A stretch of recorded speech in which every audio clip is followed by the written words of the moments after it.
Bro, Mark Hunt's been putting it on people since the Mark 90s. Hunt, man. He hits like a fucking asteroidal impact. And he just had not just an iron chin, but like a warrior's mentality. That dude won the K1 Grand Prix. He was one of the baddest motherfuckers to ever do it. Mark That's a different man. species of human being, those Samoas. Oh my God. I had a bad start. My dad was really abusive. You know, he used to beat the fuck out of all of us. My dad was molesting my sister since the age of 6, I think. What? Bruh. He's a piece of shit. I couldn't help my Bruh. Hey, bro, come on now, dog. Come on, man. Boy, you niggas, boy. Why I hate you, boy. siblings. UFC fighter Mark Hunt is fuming after his last opponent, Brock Lesnar, failed a drugs test. You scummy cunt. The UFC, you're shit. You motherfuckers don't look after nobody. I know definitely they knew that Brock Lesnar was on the gear. I just felt cheated. Worked my whole career to get to the top. Damn. And then when you get to the top, all you find is freaking crooked cheats and crooked companies. As soon as I filed the lawsuit, my career was over. You know, I just didn't give a fuck. If you enjoy the stories behind the legends of the fight game, make sure to hit that like button and subscribe. And if you'd like to support the channel even further, check out our membership program where you can vote on who we cover next. Now, let's step Shout into out the world of Mark Flashback MMA, Hunt. man. Born on March 23rd, 1974 in South Auckland, New Zealand. My family immigrated from Samoa. My parents are Samoans. They went to New Zealand. They started in the city and then they migrated out. Mark Hunt grew up in a large Samoan family and had a turbulent youth. I went back to Samoa when I was younger. I think I was 4 or 5. I lived there for like a few years. When I came back to New Zealand, I couldn't speak English. Back in New Zealand, Hunt's family struggled to make ends meet, living through constant financial hardship that shaped much of his early life. Growing up, like my dad lost his job. My mum was the only income earner in that house. A lot of Polynesian families struggled in that era. Hunt revealed that he and his siblings endured a traumatic childhood. Yeah, I've got 2 older brothers and an older sister. Growing up, you know, I had a bad start. But dad was really abusive. Mother that was never there. We got dealt pretty rough cards. Marked by abuse and hardship by the hands of their father. But my dad was a piece of shit. Oh, ass he was nigga. absolutely a piece of shit. He just, bro, I was shit scared of him. He, you know, he was, to me, he was like bigger than Godzilla. You know, he used to beat the fuck out of all of us. He was not a good person. He used the church as a cover. My older brother, John, killed himself probably like 7, 8 years ago. So he was a church guy. He was okay. He was one of them. Oh, bro, this shit, bro, it pisses me off, boy. Hey, man, like, comment, subscribe, though, man. Y'all told me to do more Hunt. Y'all was actually spamming more Hunt, to be honest, bro. You know what I'm saying? But I appreciate y'all for supporting me. Like, comment, subscribe. And let me know in the comments you want me to discover next, react to next, You know, bro. Steve's schizophrenic. My dad was molesting my sister since the age of 6, I think. Yeah, he's a piece of shit. The first time Mark Hunt ran away from home, he was just 8 years old. I was 8. I'd run away from home. He whacked me. It was the start of one of those abusive hidings, and I jumped out the window and ran for my life. The only thing that kept me warm was my swollen ear. And I spent the nights and the next 2 weeks homeless. I was pretty scared. Later in life, Mark found the courage to speak openly about these struggles. I think the problem here in my culture is that it's called ma or shame. We don't bring out our issues and problems. And that's the thing I feel that what I did was if there's issues, you need to speak about these things, bring it out into the open so it can be fixed and healed. Somebody should have beat the dog shit out of his father. He spent much of his time out on the streets where he frequently got into fights. And I felt safer out in the streets than I did at home. We were doing a lot of bad things as kids, mugging people. You know, I learned to drive in stolen cars and ride in stolen bikes. A lot of my boys are from New Zealand, and they used to tell me their stories of Mark Hunt being a fucking menace on K Road. Can you imagine getting in a street fight with Mark Hunt? Nah, man. Nah, I'm good. Definitely not. He even ended up in jail twice during his early years. I got 9.5 months the first time for aggravated robbery. I beat someone for his shoes. Really dumb. I love jail because you get fed 3 times a day. You know, I was working a structure. He beat somebody for his shoes. And then the second time was for assault. I only got like a month or something in the rock. Then you came out and then you wanted to pursue a rugby career? Bro, Mark Hunt asked me for my shoes. You can have them shoes, Mark Hunt. I don't even like wearing shoes, to be honest, bro. I think shoes are uncomfortable. You can have them. Player, was pretty good at it, but never made it. A turning point came when, shortly after his second release from prison, Hunt was involved in a late-night brawl outside an Auckland nightclub. Yeah, partying with Mark was a crack-up. We'd all get dressed, we'd go out, and the mission at the end of the day would be to get drunk and get girls. And that would never happen, because I'd always get into fights. We just finished mugging some people at the back of the nightclub. I said to one of my other friends, oh, where's Jono gone? He said, he's outside with these 4 boys. And I went to have a look, and these guys are kicking the shit out of him in this corridor. So I run to help him. So I slipped over, I landed up right next to him like this. And they're kicking the shit out of us. These guys were standing in front of the club called DTMs. They were laughing, so, I was irate after that. He knocked out multiple people in the fight. I dropped like maybe 3 or 4 of them, and there was a big rumble. Impressing a bouncer who invited him to start training at a local gym. The bouncer, his name is Sam Masters, he grabbed me and hid me in the toilets, and he became my first trainer. He saved me from getting arrested, and he said, would you like to fight Muay Thai? What was that?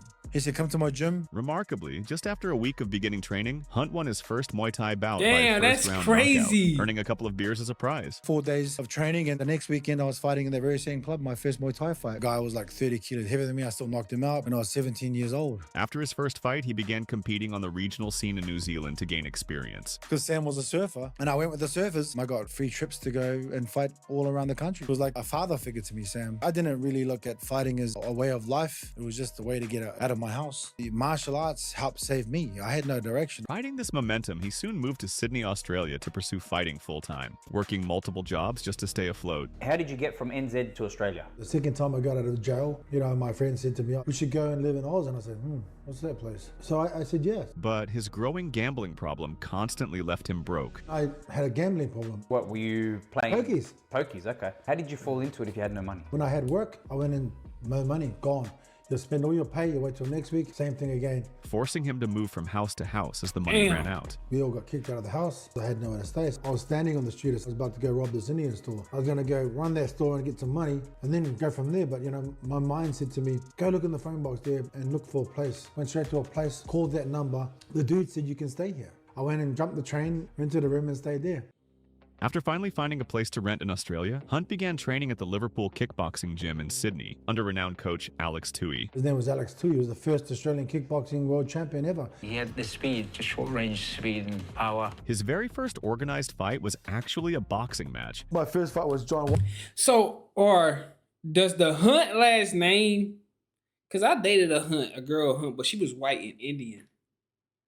So somebody let me know about what's up with that Hunt last name. I feel like it's something to that. From the bar, I'm a cigarette, providing it. I lost the fight. His first kickboxing fight ended in a decision loss. And at the time, he wasn't taking fighting seriously. Partying, drinking, and drifting through life until he entered the Oceania tournament, where for the first time he committed himself fully to the sport. Lucy Toohey, a respected Australian kickboxing judge and promoter, helped guide his early career and was instrumental in securing his entry into the Oceania tournaments. Alex Toohey had this boy, light heavyweight, and they all watched him fight. Man, he was good. That was like, wow, where did this boy come from? The lady her name is Lucy Toohey, she said, come and live with me in Manly, and do this training with them. Because I used to go help her with their shows and put her chairs out, and she put me into these K1 tournaments to fight, and I said, okay, the first Oceania was coming up. Shout out to her. For it, and I wasn't even considered.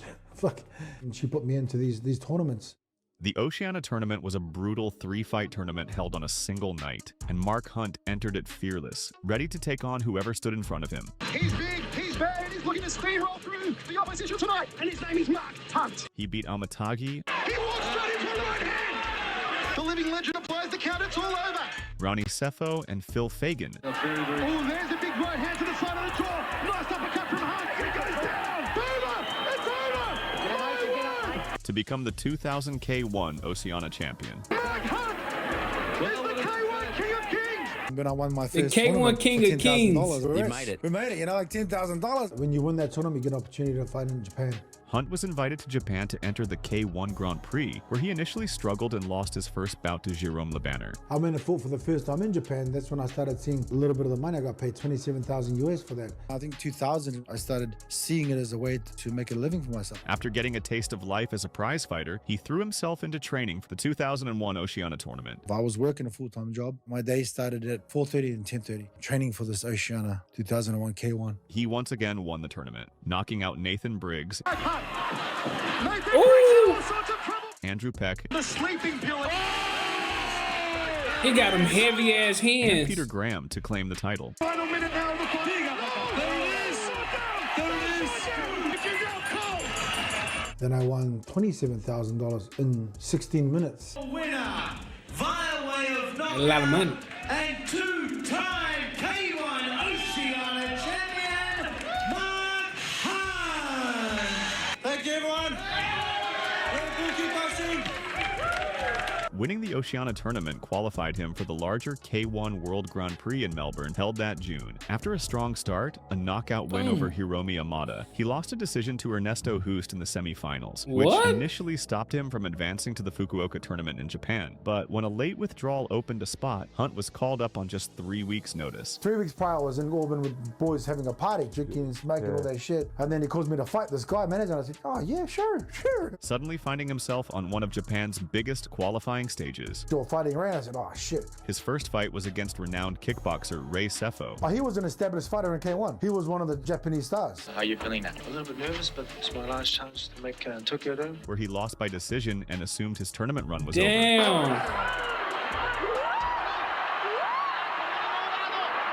He said, hit me. Crazy, man. Now, Mark Hunt is insane. Chan made it granted. However, an eye injury left Sefo unable to continue. His eye fucked up. His eye was fucked, but I think I was never the same. I was like the ding. And the organization asked Hunt to take his place and face Adam Watt in the final. If you had the chance, can you go another fight after this? Yeah. Hunt agreed, stepped back into the ring, and stopped Watt in the third round to become the 2001 Fukuoka tournament champion. Lucky. So, Tokyo Dome, made it. Like I made 57,000 US. From there, he qualified to compete on K1's biggest stage, the K1 World Grand Prix in Tokyo, Japan, in December 2001. 8 of the best kick fighters in the world. They won the regional tournament. They fight 3 times in one night to be the best fighter in the world. Bro, I could just feel it. I stopped smoking for 8 weeks. Yeah. Bro, I had the good Lord on my side, 100%, man. That story is called the K1 Bible. Yeah. There, Hunt embarked on a Cinderella run through a field of the world's top kickboxers. He defeated Jerome Le Banner, one of the tournament favorites, by knockout in the quarterfinals.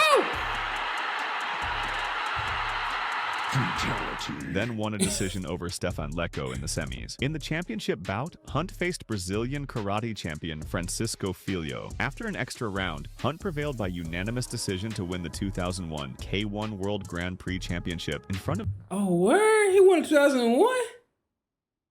Because I know, Vanderlei was dominating. 65,000 fans in Tokyo. 400K. 400 big ones. It was a stunning upset that cemented Hunt as one of the world's elite strikers and transformed him into a star in Japan. You're selling Mark Hunt dolls, $400 a pop. That's Japan for you. He was up there. In Japan, he was as big as a Michael Jordan. At one time, I was the highest kickboxer paid in the world. I won the world title when I was 27 years of age, and I got my first work contract as a kick fighter when I won that tournament. Oh, he's 27? Heavyweight champion this side of the world to ever win it. Despite his unorthodox path to the top, he earned the nickname the Super Samoan. Oh, no, he said what? As a kick fighter when I won that tournament. I'm the only K1 heavyweight champion this side of the world to ever win it. Despite his What do you mean by that, though? Because didn't Mark Coleman win it? Win that heavyweight? Am I tripping?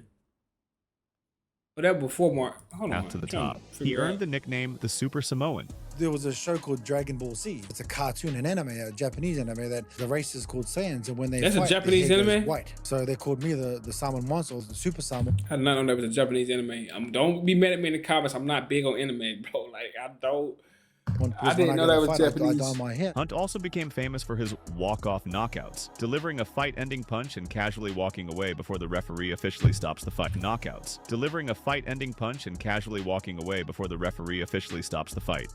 He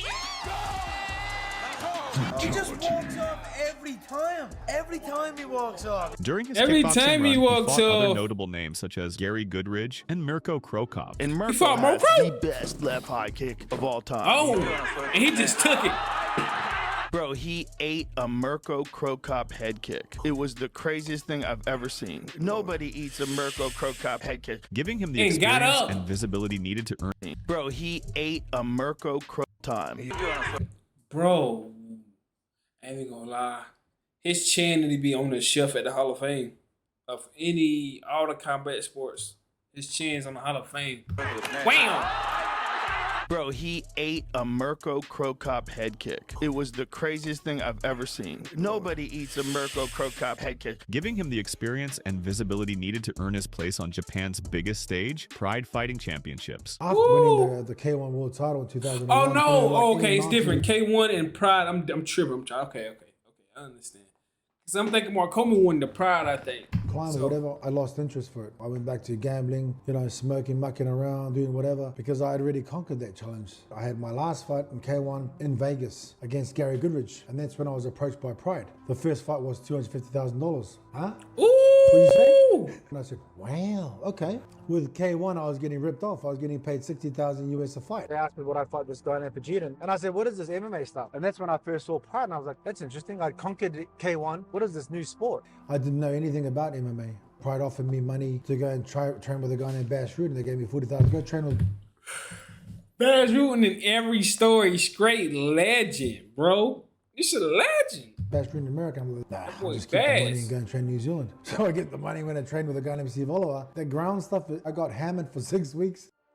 After conquering the kickboxing world, Hunt made an unlikely transition to mixed martial arts in 2004. He had no formal background in grappling, yet he signed on to fight in Japan's premier MMA organization. Hunt's MMA debut came against Olympic judo gold medalist Hidehiko Yoshida, and it exposed his ground game weakness. How'd your first fight go? I lost to an armbar. I had no clue. Yoshida submitted Hunt with an armbar in the first round of their bout. But he kept trying to pin me down, the little rat. Hidehiko Yoshida armbars Mark Hunt. It was a really harsh reality, to be honest. Going from one of the great white sharks as a kick fighter to going to being a guppy in a shark tank. Striking is just one of the aspects of MMA. So I was like a fish out of water. Despite this setback, Hunt rebounded in impressive fashion and went on a winning streak in Pride against increasingly high-level opponents. Over his next fights, Hunt shocked many MMA fans by defeating two of Pride's most feared Fuck strikers. outta here. In 2004, he stepped in as a late replacement to face He beat Wanderlei Wanderlei? Silva, the reigning Pride I don't call it 205-pound Wanderlei, Wanderlei. champion. Hunt, massively outweighing the smaller Silva, managed to neutralize the Brazilian's attacks and won a split decision. Hunter, has just defeated Wanderlei Silva. Silva has just tasted defeat for the very first time. Then at Pride Shockwave 2005, Hunt faced off with legendary Croatian kickboxer Mirko Krokop for the second time. This time in a stunning upset, Hunt beat Krokop via split decision. And you wait for this result. Mark Hunt. Damn.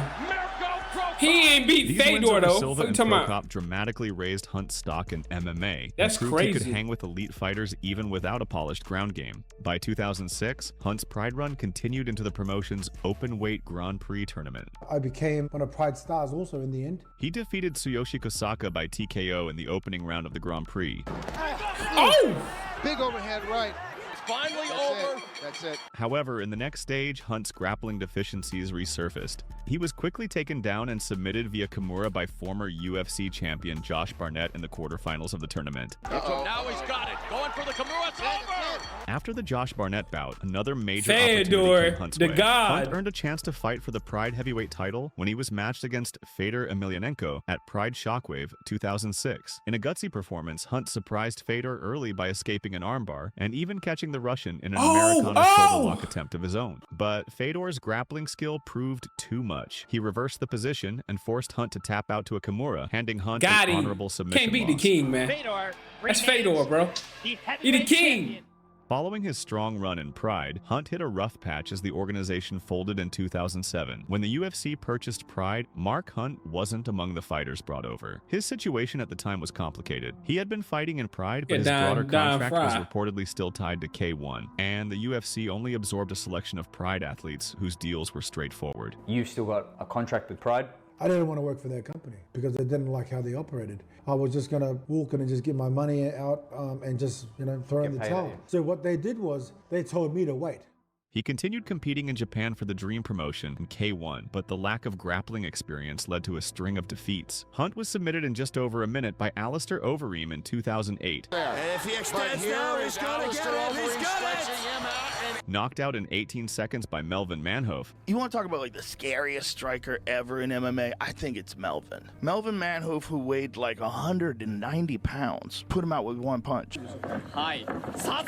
Oh! He knocked more Hunt out? Dropped Mark Hunt and put him out. Like, who the fuck does that? And submitted again by Gegard Mousasi in 2009. I did one punch trip because he was so heavy, he felt like a turtle, you know? I could have controlled him all night. Submitted him in 1 minute. Trying to escape.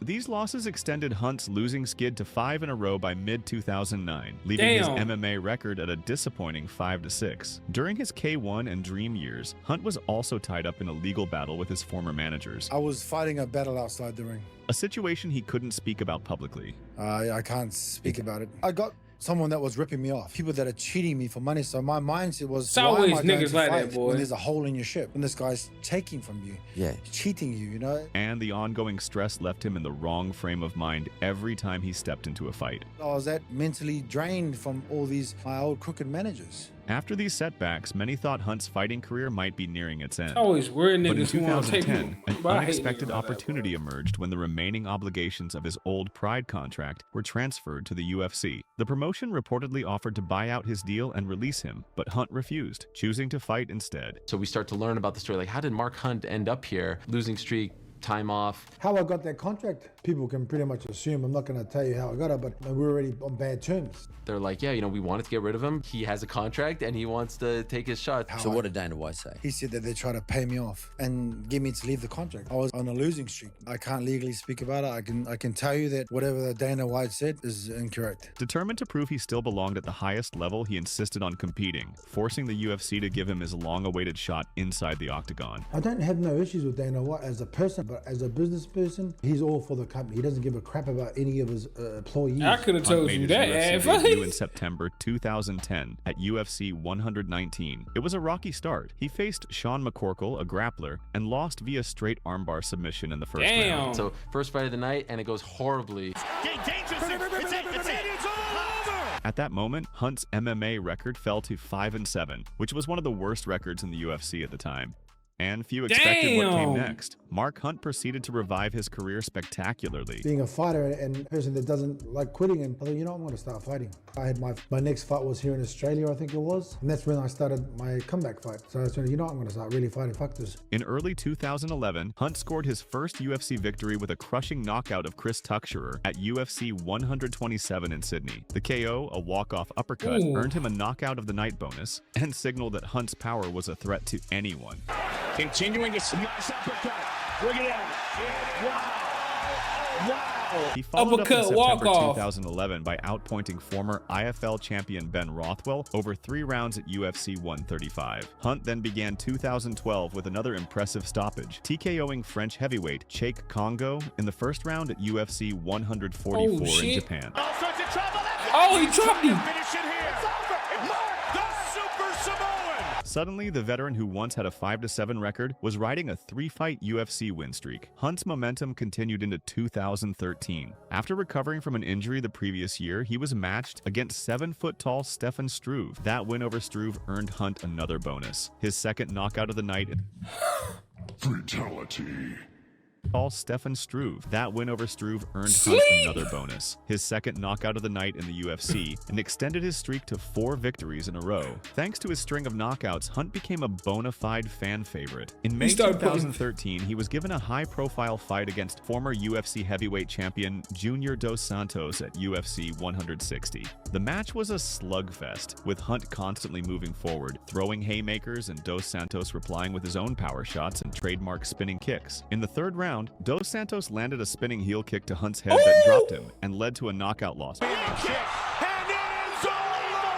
Despite the defeat, both men earned Fight of the Night honors. Oh my God, he got hit with a heel. Oh, that was nasty. Ooh. Many media outlets hailed it as one of the greatest heavyweight fights in UFC history. Later that year, on the 7th of December 2013, Hunt headlined a UFC event in Brisbane, Australia, against Brazilian giant Antonio Bigfoot Silva. Over 5 rounds, the two heavyweights put on an absolutely epic battle. Hunt and Silva traded enormous blows and momentum shifts, both pushing through exhaustion and damage. Oh, down goes Hunt! And how about Mark Hunt with a takedown? Look at this! Ooh! Humongous straight right from Mark Hunt. Bigfoot Hunt's in trouble. In the end, the judges scored it a majority draw, with one judge for Hunt Damn. and two judges seeing it dead even. UFC president Dana White called it one of the best heavyweight fights he'd ever seen, and it earned Fight of the Night honors as well. I was going fucking nuts in the ballroom during that fight. They were punching like two middleweights. It was the sickest heavyweight fight I've ever seen. In an unusual move, the UFC awarded both Hunt and Silva their win bonuses due to the incredible performance. However, the glory of that night was tainted afterward by controversy. Silva tested positive for elevated testosterone. Man, I could have told you that nigga's on testosterone. Look at him! Look at him! This nigga chin is not, his chin ain't real. I promise you his chin not real. In his post-fight drug test. Silva had been on a doctor-prescribed testosterone replacement therapy, but his levels were above the allowed limit. As a result, the draw was officially changed to a no contest for Bigfoot Silva, while Hunt's record remained a draw. Hunt was frustrated that Silva had been taking performance-enhancing drugs, believing that without them, he could have won the fight. With MMA, you could kill someone. Could be premeditated murder. For instance, I know I'm going to fight you in 3 months. I use steroids to make me stronger, bigger, and faster. And if I kill you, should I get a fine from USADA and get a time off? Or should I go straight to fucking jail? In mid-2014, as Hunt was negotiating a new contract, he encountered some tensions with the UFC. In August 2014, he posted cryptic tweets about being unemployed, prompting speculation that he'd been released. It turned out Hunt had actually been negotiating a contract extension with the UFC at the time. Dana White even responded publicly to clarify that Hunt hadn't been cut, and shortly after, Hunt signed a new 6-fight deal. He also stated this new deal would likely be the final chapter of his MMA career. On the 20th of September 2014, he faced Roy Big Country Nelson in the main event of UFC Fight Night 52 in Japan. Nelson was renowned for his iron chin, yet Hunt became the first man to ever knock Nelson out cold. In the second round, Hunt delivered a picture-perfect right hand that sent Nelson face first to the canvas, then walked off without needing a follow-up. That KO was later voted the 2014 Knockout of the Year in many MMA publications, and it earned Hunt a Performance of the Night bonus. At 40 years old, Hunt was still a top contender and more popular than ever. Just a few weeks later, fate put Mark Hunt in a position to fight for gold. Cain Velasquez, the UFC heavyweight champion, was injured and had to pull out of a scheduled title defense in November 2014. Hunt was tapped as a late replacement to face Fabricio Verdum for the interim UFC heavyweight championship at UFC 180 in Mexico City. It was a short-notice opportunity and a daunting challenge. In the opening round, the bout was going remarkably well for Hunt. He shrugged off Verdum's takedown attempts and even dropped Verdum twice with his infamous left hook. The Cinderella story seemed alive, but in the second round, Verdum adjusted and threw a sudden flying knee that caught Hunt flush. The blow knocked Hunt down and led to a TKO stoppage. And it's all over! Fabricio Verdum is the new interim UFC heavyweight champion of the world! Mark Hunt's fairy tale run at the title fell short. Hunt took the loss in stride, knowing he had come far for someone once considered an afterthought in the division. Hunt continued to face elite competition in the UFC, but controversy and damage began to overshadow his performances. In 2015, he faced rising contender Stipe Miocic and absorbed a record 361 strikes before the referee stopped the fight in the 5th round. Many wondered if age was catching up to him, but Hunt answered back later that year at UFC 193, knocking out Bigfoot Silva in the first round. A decisive and satisfying revenge after their drug-tainted draw 2 years earlier. In March 2016, Hunt added another notable name to his knockout list, former UFC heavyweight champion Frank Mir. Headlining a show in Brisbane, Hunt knocked out Mir with a single overhand right in the first round, and Hunt walked off as the Australian crowd erupted.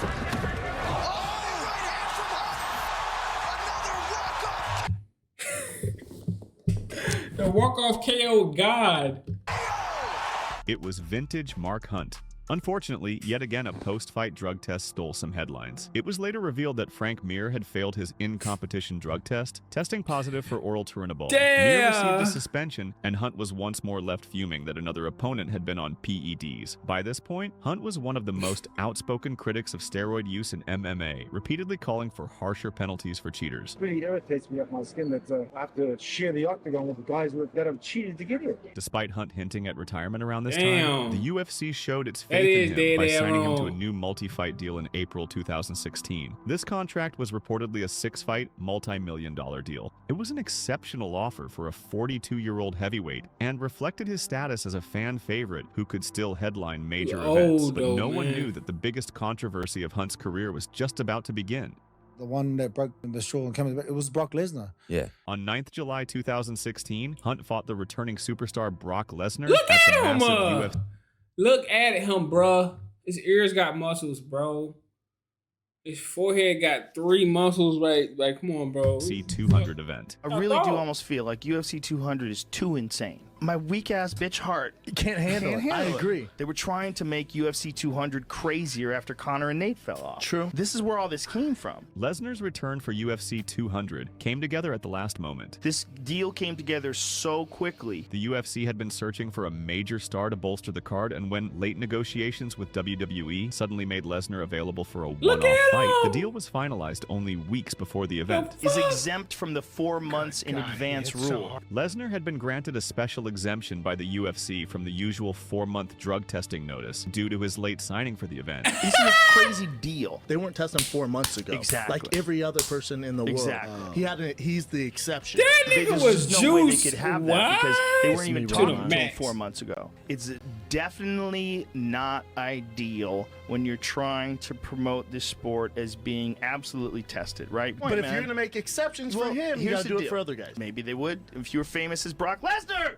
Yeah. With little time to find an opponent, the UFC turned to Mark Hunt, a top-ranked heavyweight who was unbooked, willing, and dangerous enough to make the matchup credible. He's not intimidated in the least by bit anything. of Brock Lesnar. Nothing. Doesn't give a fuck. Been there, done that. He's a warrior. What followed would become one of the most controversial bouts of Hunt's career. The argument against it is you got to say, listen, if you want to make this legitimate, you should have no question whatsoever that your athletes are clean and compliant. And that means 4 months out. Bro. But how are you not going to make this fight? As a fan, it's criminal to not make this fight. It is criminal. I want to see it. Hunt Is went Joe the full right, though? 3 rounds with Lesnar, defending takedowns and landing He went some the full strikes, 3 but rounds with this ultimately nigga? Lesnar's wrestling controlled the fight, and Hunt lost by unanimous decision. I just couldn't get it going. How you got that spring, dude? Fuck, mama. I was like a little kid. I felt like my dad was beating my ass. You know what I mean? The real scandal broke after the fight. Just days later, news emerged that Brock Lesnar had failed multiple drug tests surrounding the event. But here's what I can tell Mark, if Mark is listening. They tested the shit out of Brock Lesnar, and they didn't know. The only way they would have known is if USADA told them. He tested clean for a bunch of them, and then tested positive for the one that was like, I think 3 weeks out of the fight, and then there was the other one that he tested for post-fight. It turned out Lesnar tested positive for clomiphene, an anti-estrogen agent often used as a steroid masking drug. He took estrogen blockers, and the only reason that anybody takes estrogen blocker on purpose is to restart their testosterone after they do a steroid cycle. It's to restart their testosterone. They doing a steroid cycle. That's some different type shit. I ain't never heard that. That's different. What? Well, Brock was on some other type timing. That's crazy. They knew he was doing that shit. They knew he was on it and still let him go in there and fight. On purpose is to restart their testosterone after they do a steroid cycle. So I don't know what the fuck was going on, man, with Brock. Well, who knows? Maybe Brock was like, look, I'm one and done in this bitch. In both an out-of-competition sample and on fight night. The results of the in-competition testing again reflected the presence of clomiphene and hydroxyclomiphene. This meant that at the time he fought Hunt, Lesnar had a banned substance in his system. That's the 3rd time that's happened to Mark Hunt, dude. The Nevada State Athletic Commission quickly overturned the result to a no contest and later fined Lesnar and suspended him for 1 year. Bro. Mark Hunt was enraged. You scummy.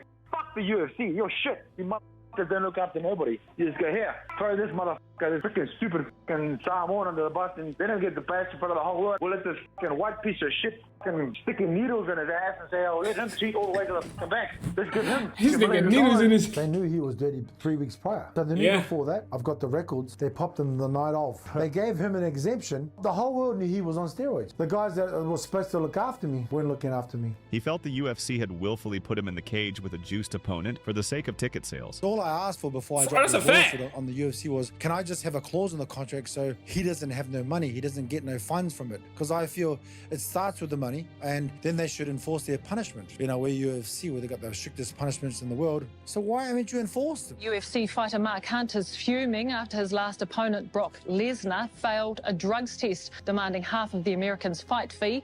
of $3.5 million. Just a few months after UFC 200, Hunt took the unprecedented step of filing a lawsuit against the UFC President Dana White, and Brock Lesnar. You shouldn't have did no shit like that, boy. Ooh, this about to end badly. You going against billionaires. In early 2017. As soon as I filed the lawsuit, my career was over. You know, Yeah, I just didn't that give a shit fuck. was- I knew the company I was working for didn't have my back. Oh, I just felt cheated. I worked my Hope he whole got career paid, to though. get to the top, and then when you get to the top, all you find is freaking crooked cheats and crooked companies. Hunt's lawsuit alleged that the parties conspired to allow a doped Lesnar to fight him, constituting fraud and endangering his health. I felt that they knew that he was cheating and they allowed him to do it. They were selling their company. I thought this is what they were up to, and they used me as cattle to sell their company at this stage. I trusted you guys to look after me, to enforce your contract, but they had never done that since the get-go. The guy didn't even get weighed in properly. He sought financial damages and changes to UFC's drug testing policies. When a guy is cheating and cheats someone, he actually ruins history. The guys that do come second place, third, fourth, fifth place, their kids are supposed to benefit from their hard work. But these kids lose out from this money and all this sort of stuff because this fuckwit here cheated to get to the top. Right. I look at it from that sort of aspect. And the reason I put the lawsuit on the UFC is because steroids used to get away with it. They kept doing it. This legal battle would drag on for years and significantly sour Hunt's relationship with the UFC. Meanwhile, Hunt continued competing in the octagon, though he now carried a palpable frustration. Did Dana speak on that? Did Dana say, no, we ain't conspire against him? About the sport's cheaters. Have you ever been tempted at any point in your career because you see everybody else doing it? It seems like that way right now. I want to do it right now because these guys are cheating, but I don't want to be like them. I'm not like that. In March 2017, he faced Alistair Overeem. Horse meat, Alistair. A rematch from their 2008 fight did at Mark UFC Hunt 209. dirty, bro. Hunt fought evenly They did until him dirty, Overeem bro. caught him with a crushing knee in the clinch, knocking Hunt out in the third They round. did Mark Hunt dirty. It was a tough loss, made tougher by Hunt's knowledge of Overeem's past steroid history. Overeem had failed a test in 2012, though he was clean in this 2017 fight. A few months later, in June 2017, Hunt headlined a UFC event in Auckland, New Zealand, against rising contender Derek Lewis. In front of a roaring Kiwi crowd, Hunt put on one of his finest performances, breaking down the heavy-handed Lewis with leg kicks and punches until Lewis could no longer continue. That fight earned Hunt his third fight of the night bonus in the UFC, and it would stand as his last victory in the octagon. Outside of fighting, however, the strain between Hunt and the UFC he was only suing grew. him and fighting In at the same September time? 2017, Mark Hunt authored an unflinchingly honest column for Player's Voice, in which he spoke about the toll his fighting career had taken on him, mentioning symptoms like memory loss and slurred speech. He also reiterated in that piece that despite these issues, he was a fighter at heart and willing to die in the cage if necessary. The UFC took this article as a serious red flag. In October 2017, just a month before Hunt was scheduled to fight Marcin Tybura in Sydney, the UFC pulled Hunt from the event, citing concerns for his health and safety. UFC officials said they wanted him to undergo further medical evaluation, especially I did not neurological care, tests bro. before competing again. Hunt was furious about being removed from the card. He claimed the UFC had misconstrued his words and that his quotes were taken out of context, noting that he had been cleared by doctors and was perfectly fit to fight. Well, here's the thing. He wrote a story basically saying that he's slurring his words, he has brain damage. The list goes on of all these things that he's suffering from fighting. And now he's saying that it was taken out of context. You wrote the story. Right. How is the story you I hate wrote this. And I ain't gonna lie, Dana he be pissing me off. I ain't gonna lie. Somebody need to beat Dana the fuck taken out up. of context? He believed the UFC's real motive was retaliation for his lawsuit and outspoken nature. Hunt went on social media to blast Dana White and the UFC, accusing them of double standards, as older fighters like Dan Kelly were still allowed to fight, and of trying to silence him. The incident underscored how strained things had become between Hunt and his promoter. Mark Hunt, he kind of went off on you on Twitter He went off on yesterday. me. He's always going off on me. Listen, sometimes you got to protect these guys from themselves, and that's what we're looking into right You sit him in a ring with like 18 different juice fighters. You ain't protecting nobody, good sir. right now. You know, you made a statement that I've hated him forever. I don't hate Mark Hunt at all. I never. Nah, hated you be Mark trying to Hunt. kill him. He knows that. I was actually really good to Mark Hunt. After passing additional medical tests, Hunt was eventually cleared to resume fighting in early 2018. He entered what would be the final year of his UFC contract. On 11 February 2018, Hunt fought Curtis Blades at UFC 221 in Perth. In the first round, Hunt nearly knocked Blaydes out with a heavy punch, but Blaydes survived and resorted to his wrestling, taking Hunt down repeatedly. Across 3 rounds, Hunt was out-grappled and lost a unanimous decision. Prior to this fight, Hunt had already declared that he would not re-sign with the UFC once his contract was fulfilled, expressing bitterness toward how the company had treated him. His next fight was on the 15th of September 2018 in Moscow against submission specialist Alexei Oleinik. Unfortunately for Hunt, Oleinik managed to drag him to the mat and submit him with a rear naked choke in the very first round. Oh, look at this! Wow! Finally, on December 2nd, 2018, Hunt had the last fight of his UFC deal against Justin Willis at UFC Fight Night 142. It was a lackluster bout where Hunt couldn't find his knockout shot. Willis used movement and jabs to win a unanimous decision. This marked the end of Hunt's UFC tenure. At 44 years old, Hunt walked away from the UFC on a 3-fight Yeah, he's 44, man. I'm just trying to hang that shit up anyway, he man. once had was long gone. He also suspected that his lawsuit had effectively blackballed him from opportunities in other major MMA organizations. That's a fact. Following his UFC exit, Hunt explored other combat sports avenues while awaiting the outcome of his Bro, lawsuit. once you sue a company, bro, all the companies that do the same thing that company do look at you as a liability. They feel like once you get in their company and something happens, you're going to do the same thing to them. Same thing in NFL, NBA. You sue a company like that, bro, you might as well be prepared. Lifelong striker, he returned to his roots by taking a couple of boxing matches. On the 16th of December 2020, Hunt stepped into the boxing ring in Sydney to face Paul Gallen, a retired Australian rugby league star with a budding boxing career. I was offered $3 million to take a dive against Paul Gallen. I've never been offered to $3 take million? a dive in my whole life. I ain't gonna lie, $3 million? Boy, I'd have sleep. All you heard was fatality. $3 million, huh? Apart from that fight, I just wanted to know how it worked. And then I found out how it worked, and I said, nah, I won't do that. Hunt gave the fans an entertaining slugfest, at one point knocking Gallen down, but Gallen proved resilient, and the fight went the distance, with Hunt losing a unanimous decision. Despite the loss, Hunt seemed to enjoy the boxing arena and treated the bout as a new challenge. 2 years later, on the 5th of November 2022, Mark Hunt had what would be the final fight of his long career. He boxed Sonny Bill Williams, another famous ex-rugby player, and a much younger opponent at 37, in an event in Sydney. This time, the veteran Hunt prevailed in storybook fashion. He weathered the early rounds and then unleashed his power in the 4th round, knocking Williams down twice and forcing a stoppage by TKO. Oh, shit!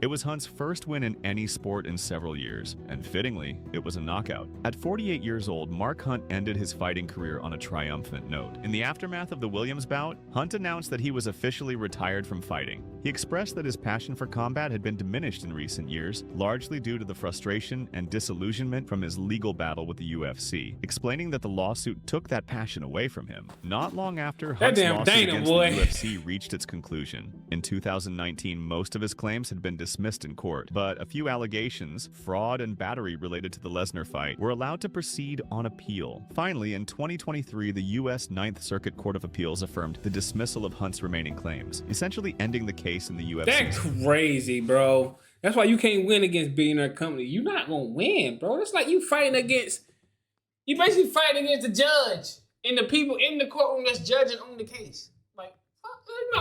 The judges ruled that Hunt did not have sufficient evidence that the UFC and Dana White knowingly put him at risk against a juiced Lesnar. Hunt was even ordered to pay roughly $388,000 in the UFC's legal fees after losing the suit, adding financial sting to the defeat. I'm telling you, I would have killed Dana White, bro. I'd have been in jail for murder. I'd have let him have it after that. I ain't go, bro, what? So you telling me the UFC got confirmation that he was on juice 3 weeks prior to the fight? They know he was on juice 3 weeks prior to the fight. But y'all telling me I ain't got evidence that they knew that he was juiced up coming to fight me prior to the fight? Well, you was going against the judge. You basically just went against, you sued for nothing. No reason at all. They was going, bro. Listen, Mark Hunt he's lost so many lawsuits against us, it's insane. He's a bit of a delusional guy. He's gonna have to pay some legal fees. At the end of the day, and I'm not delusional decision at all, ever. It was the right decision to do. Dana is a piece of shit, I ain't gonna lie. Piece of shit. Join in the That's legal battle. nasty. In the end, financially, it wasn't a good idea. It cost my mental health. It cost me financially. My brand got damaged. People still think that I'm whiner, whinging motherfuckers. Yeah, I can't even say that word because that's just not me. And like I said, I gave up my retirement to try and make things better for everyone else and myself. As a pioneer, I felt it was my duty to lay the platform so no one else has to go for this rubbish. And it's still my duty. And I'm here to make things even and make things right. For Hunt, it was a bitter pill. He had fought for what he believed was right, but in the end, the courts didn't side with him. Now, officially retired from competition, Mark Hunt has shifted his focus to family and advocacy. He resides in Australia with his wife and children, and by all accounts is enjoying a more peaceful life after a career filled with fights. Yet the Super Samoan hasn't stayed completely quiet. He remains an outspoken voice about fighter safety and the dangers of performance-enhancing drugs in combat sports. You know, I've lost all respect for fighters that are using steroids and enhancing themselves. People's lives are at risk here, you know? And these guys are sticking needles in their ass knowing that they're fighting to hurt someone. So my opinion He said sticking needles up their ass. Are even stronger now. I've done my time as a prize fighter. I'm trying to make things change for sports, the martial arts community. His experiences have made him an advocate for stricter drug testing and better health protections for fighters. It's never been about money. It's probably because I couldn't help my siblings. Yeah, because no one helped me. For me, I would never be the person I am today without going through that. I would never be the person with integrity, with the kind of willpower I have, all the positive traits that I do have if I didn't go through that childhood. Mark Hunt's journey is one of the most remarkable in fighting history. From troubled street kid, I'm proud that I changed that cycle for myself and my family. The only thing I've learned from my parents is not to be like them. then to a K1 kickboxing world champion. For me, like I said, I've lived my life as high as I can and as hard as I can.